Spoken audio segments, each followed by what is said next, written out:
Soy Jair Osvaldo Díaz Rocha, y comenzaré este video dando una breve introducción a la Revolución Francesa. En primer lugar, definiré palabras clave que serán utilizadas a lo largo del video. Empecemos por el concepto de revolución, el cual se refiere a un cambio o transformación muy radical, principalmente en una sociedad y en su sistema, centrándose, al menos en esta ocasión, en el movimiento francés surgido entre la burguesía, que a su vez se define como una clase social acomodada, y que fue impulsado por las clases bajas o el proletariado, que se conoce como el sector social carente de los medios de producción, que se muestra obligado a vender su fuerza de trabajo a cambio de un capital o sueldo.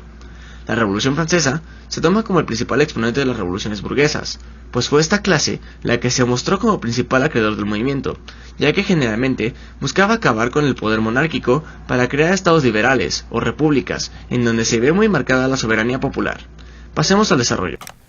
Hola, mi nombre es Rogelio Gómez Vargas y expondré las causas y antecedentes conocidos de la Revolución Francesa, para así pasar a narrar el desarrollo de esta misma.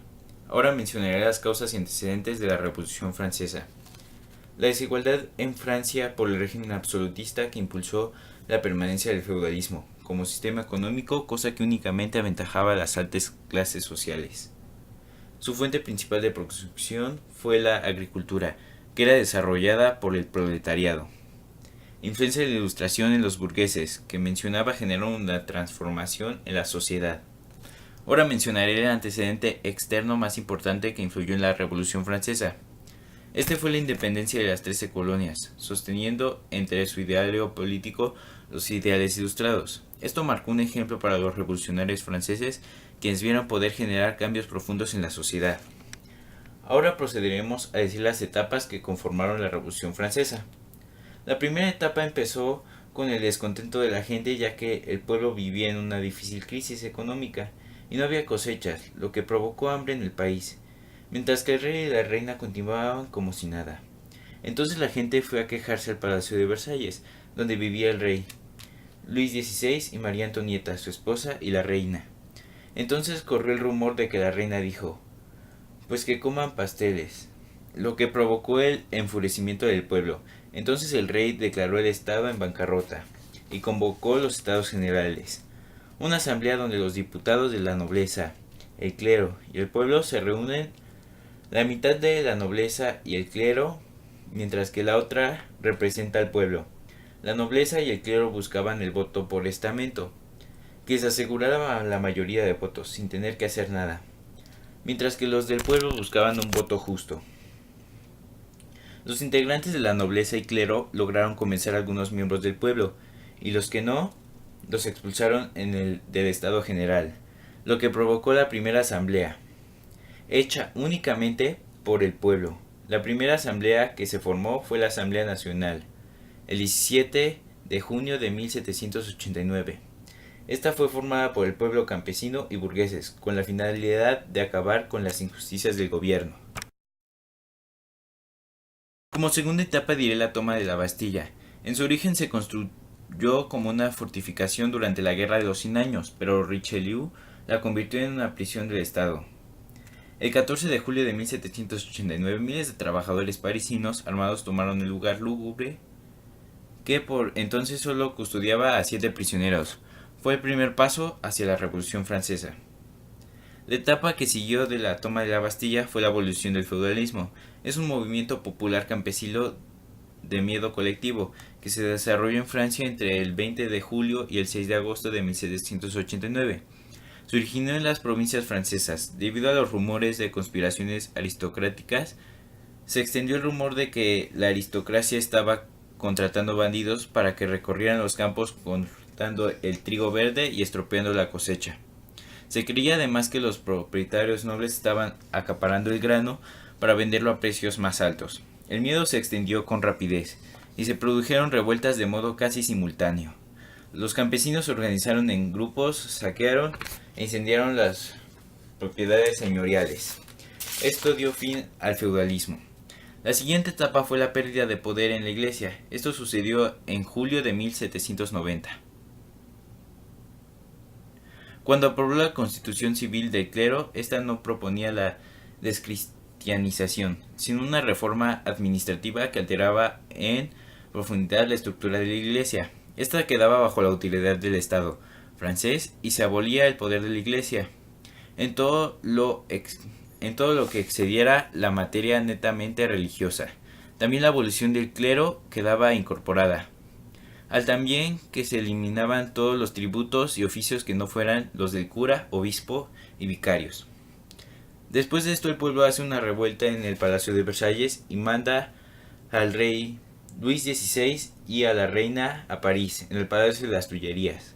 Esto serviría para tenerlos más controlados. Ahora mencionaré la Constitución de 1791. Marcó el avance de las participaciones políticas frente al anterior modelo del antiguo régimen. Pero ¿cuál fue el valor de la Constitución de 1791?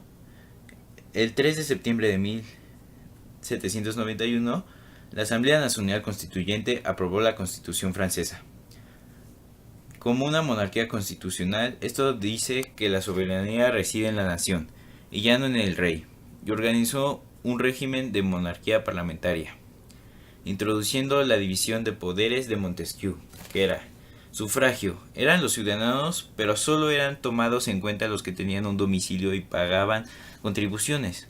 Poder legislativo. Correspondía a la asamblea que votaba las leyes, controlaba la política exterior, aprobaba los impuestos y supervisaba a los ministros. Poder ejecutivo. Este correspondía al rey. En ese tiempo Luis XVI trataba de recobrar su poder en el país y solo podía hacerlo con un ejército extranjero. Así que su idea fue irse del Palacio de las Tullerías vestido como campesino y llegar a la frontera. Al estar a punto de llegar lo descubren en Varennes, donde es arrestado y regresa al país. Después de esto sucede la guerra de Austria contra Francia, ya que Austria quería ayudar a Luis XVI y a Francia no le agradó eso. Entonces se genera una guerra poco después. Poco después Prusia se une.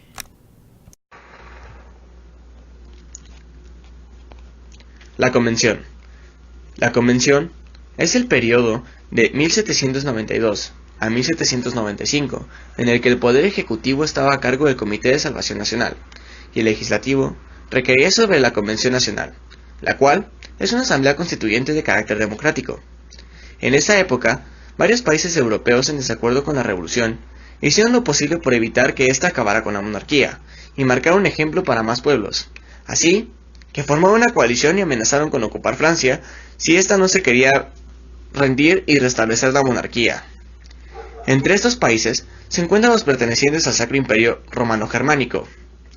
Todo esto fue reforzado tras la decapitación del rey Luis XVI, quien fue acusado por atentar contra la libertad pública el 21 de enero de 1793, y la de su esposa, María Antonieta de Austria, el 16 de octubre de ese mismo año. Suceso que creó un fuerte sentimiento de enemistad entre Francia y el país natal de la reina. Tras varios años de guerra entre Prusia y Francia, el movimiento revolucionario comenzó a desfavorecer al proletariado, cosa que propició conflictos internos en contra de la Revolución Francesa en varios sectores del país, y motivó a los jacobinos a democratizar el orden liberal. Sucesos que trajeron como consecuencia la redacción de una constitución muy eficaz y socialmente responsable, que buscaba reconocer el sufragio universal, otorgar el derecho al trabajo y la educación, además de apoyar económicamente a las personas más humildes.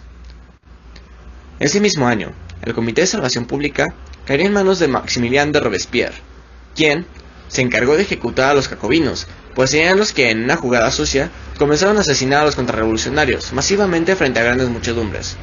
Suceso que se conoció como el Año del Terror, en donde se aproxima que murieron 40.000 personas a manos de la guillotina. Robespierre fue un líder respetado, pues fue en algún momento un revolucionario cualquiera, aunque tras saberse que tenía aspiraciones burguesas, y por varias revueltas en su contra, se decidió ejecutar en 1794. Todo esto propició a que los revolucionarios buscasen volver a los inicios de su movimiento, y fue entonces que la Convención Nacional fue sustituida por el Directorio.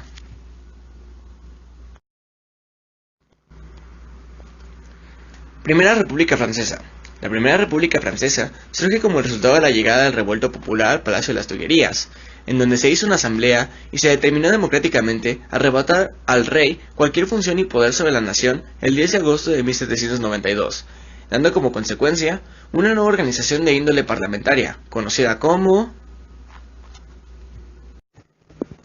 Tras la creación del Directorio, el cual estaba compuesto por 6 altos directores, una Cámara de Senadores, y el Consejo de 500 se decidió escribir una nueva constitución, la cual recibió mucha oposición por parte de los jacobinos y los conservadores, hecho que obligó a Napoleón Bonaparte a dar el golpe de estado que frenaría de golpe los conflictos, y crearía el consulado el 9 de noviembre de 1799.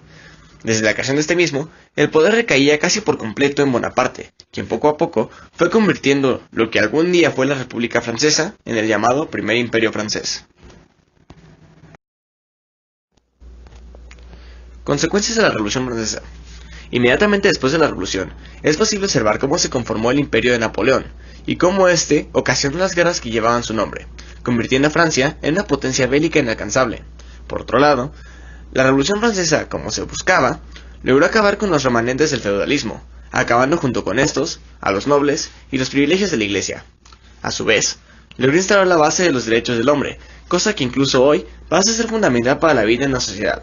Francia fue uno de los primeros países en difundir las ideas de democracia, concepto que hoy en día sirve como una medida eficaz de gobernar sin imponer una autoridad obligada. Y como uno de los puntos más importantes, fue vital inspiración e independencia de varias colonias alrededor del mundo.